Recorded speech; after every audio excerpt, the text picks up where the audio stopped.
You're packing a bag, a week away, maybe more, and across the room, from the top of the couch, the cat is watching you. Not anxiously, not sadly, just watching, with that flat, unreadable expression, the one that gives away nothing at all. You zip the bag, you glance back, the cat blinks, slow and bored, and looks out the window like you've already left. And the thought lands in your chest, the same one it always does. Will it even notice I'm gone? You picture it while you're away. Does it sit by the door waiting? Does it wander the empty rooms looking for you? Or, and this is the one that stings, does it simply not care, padding through its day, perfectly content as long as somebody keeps filling the bowl?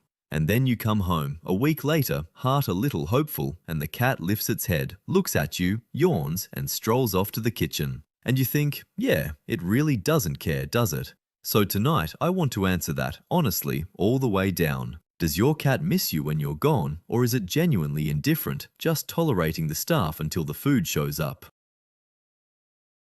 Because the truth is not what the yawning, the stretching, the cool little walkaway is telling you. The truth has been measured. Scientists have actually looked at what happens inside a cat and to a cat's behavior when the person it lives with disappears. And what they've found turns that whole cold, aloof, doesn't need anybody story completely on its head. By the end of this, I'm going to tell you about the one signal your cat gives you, almost every single time you come home, that means you're back, I miss this, and that you have very likely been misreading your entire life.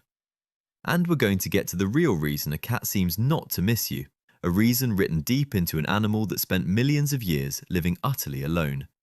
Stay with me, because the quiet at the door is not what you think it is. But first, let's be fair, the way we always are. Let's give the cold version its full hearing, because the cat really does seem not to care, and there are real reasons it looks that way. A cat doesn't fall apart when you leave. It doesn't follow you to the door whining. It doesn't press its face to the window. It doesn't lose its mind with joy when you come back, the way a dog turns itself inside out at the sight of you. A cat greets your return with what looks like mild, faintly insulted acknowledgement, as if to say, "Oh, it's you, and where exactly have you been, and more importantly, is it dinner?" Everything in a cat's outward behavior whispers, "I am fine. I was always fine. I do not need you. I have simply allowed you to live here." And on top of all that, the food thing is real. You are the one who feeds it.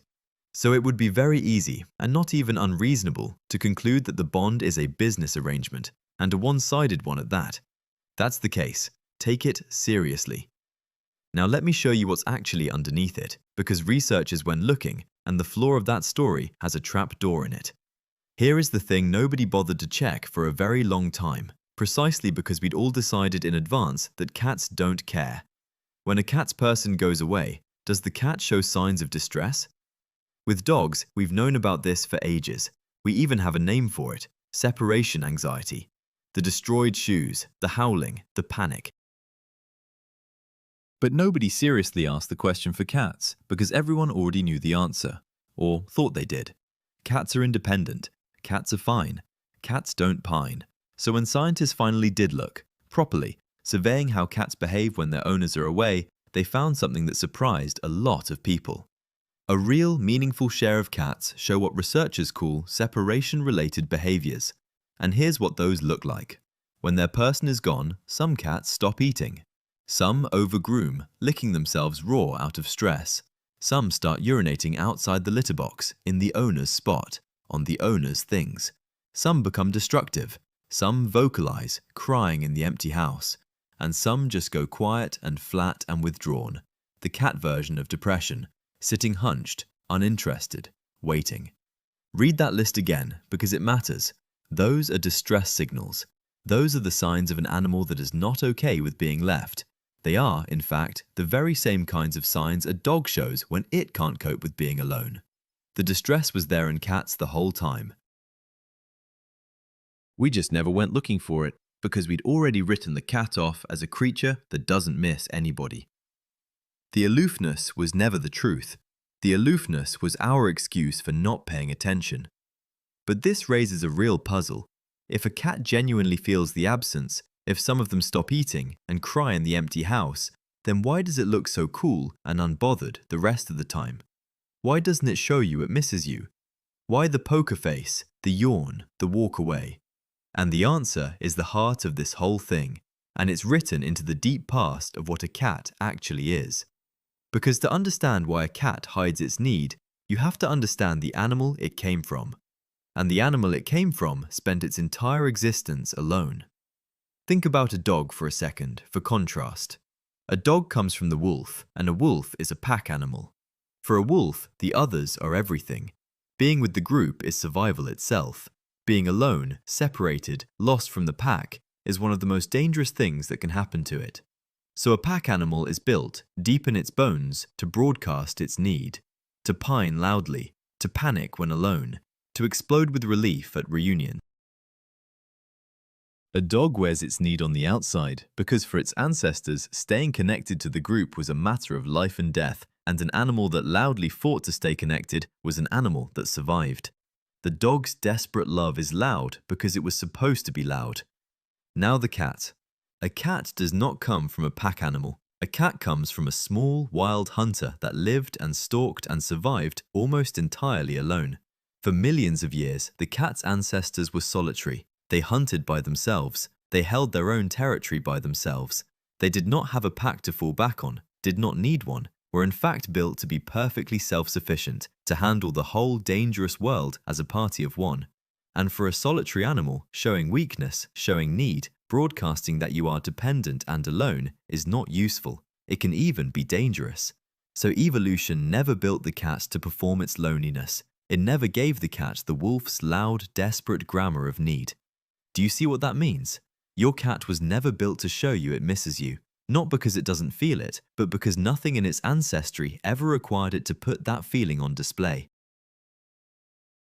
The dog inherited a loud language for love because its survival depended on staying close to the group. The cat inherited silence because its survival depended on being able to stand completely alone. So the cat can feel the ache of your absence the same as the dog and have absolutely no instinct to show it to you. The feeling is there, the performance is missing. And we, reading cats the way we read dogs, mistook the missing performance for a missing feeling. The cat's coldness is not coldness. It's a translation error. It's us listening for the wolf's loud cry of love and hearing nothing, and concluding there's nothing there. When really, the cat has just been speaking the whole time, in a language so quiet we never learned to hear it. So let's learn to hear it, because the cat is talking to you. It always has been. You just didn't know which signals to watch. Start with the moment you walk back through the door, and let me close that loop from the beginning. When your cat sees you come home, watch its tail. If that tail goes straight up, standing tall, maybe with a little curl at the very tip, like a question mark, that is not nothing. That upright tail is one of the clearest friendly signals a cat has. It is a greeting. It is an affiliative signal, the posture a cat uses for the ones it feels good about, the ones it's bonded to. A cat does not raise its tail like that at things it's indifferent to. When you walk in and that tail shoots up like a little flag, your cat is saying, "Hello, it's you, I'm glad." That's the signal you've probably been overlooking for years, reading the yawn and missing the flag.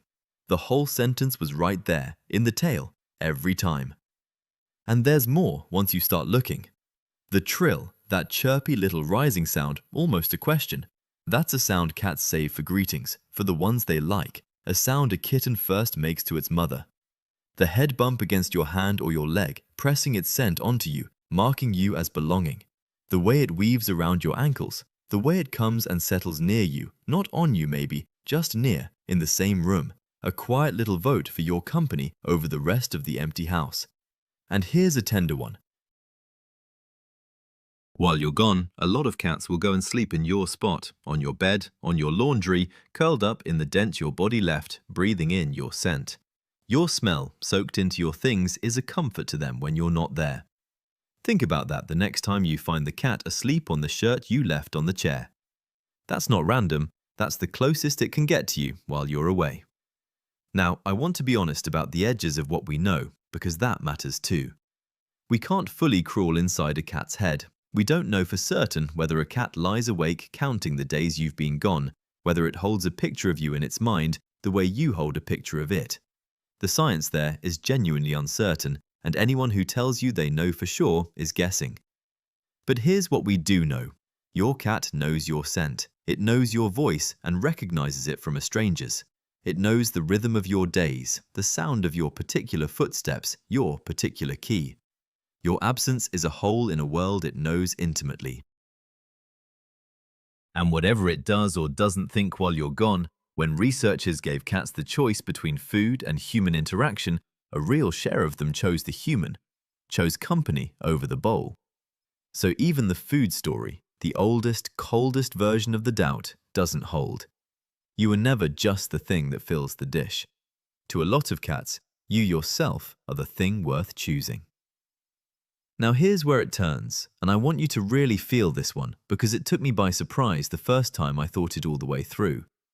The thing you read as your cat not caring might be the most poignant thing about it. Picture it from the inside, an animal that feels your absence, that takes comfort in your scent on an empty bed, that someday stops eating because you're gone, and that has no instinct, none, for showing you any of it. Imagine missing someone with your whole quiet body and having no way to say it. No built-in language for it.